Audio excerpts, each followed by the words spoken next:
if we're going to have a facility that matches the quality of our work, and we do world-class work, we needed a world-class facility. For us, this was such a huge investment for CSIS. Our hope was that this new building and that this investment we would make would propel us into the next 50 years as an organization. They want something that's easy to use, something that's current, and something that can grow. We were fortunate to have the most senior management of CSIS involved. We had to invest in a modern, technologically modern infrastructure.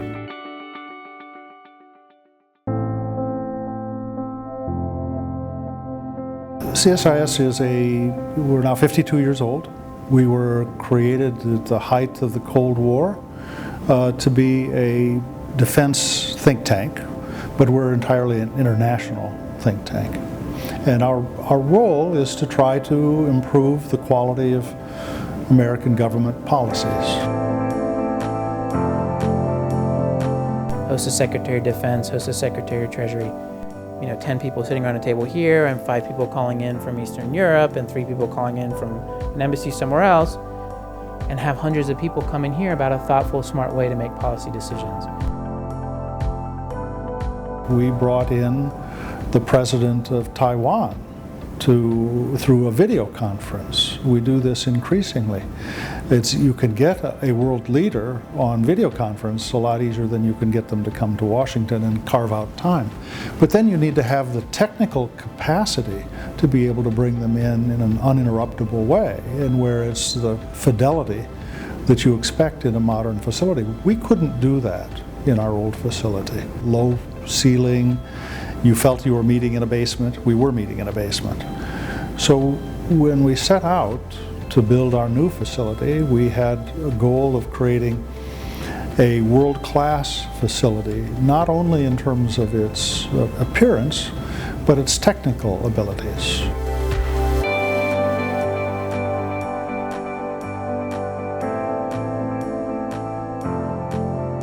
I've been at CSIS about 7 years, and when I started, they just had put in our old lobby like a poster, a picture of what this was going to look like.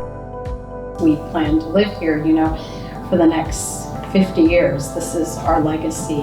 A facility that was designed to support, handsome and designed to support our work, but technologically capable of supporting very sophisticated conferencing.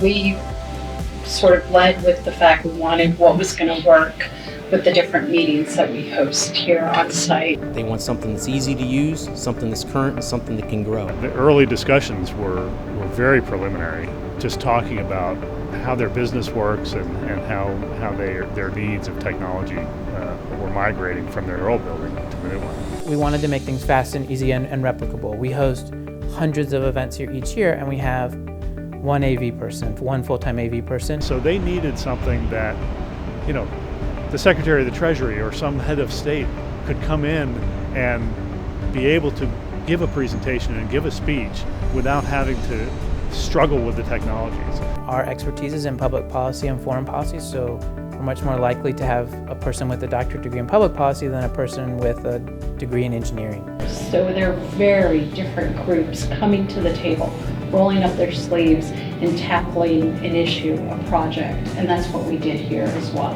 We worked with their team to make it so that they had a single user interface to be able to walk around the facility and manage all their conferences with one person. You can easily go up to one of the 7-inch touch panels that's in a room, push the on button, push the PC button, bring up your document, and then you're there, you're working. And the technology we've invested in has allowed us to do this in a very robust environment. Our scholars now here in this building are able to go downstairs to a recording studio and can be interviewed live by any major television network in the world. We couldn't do that in our old building. We had to invest in a modern, technologically modern infrastructure.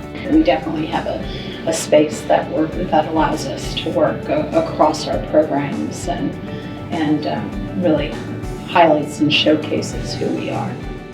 Say to the world that you know, this policy decision or this choice that we're talking about is very important and it's meaningful and it's something that can make the world a better place. It's a special place to work, but now the building is a special place to be a part of it, and the technologies around it and the tools around it are pretty special.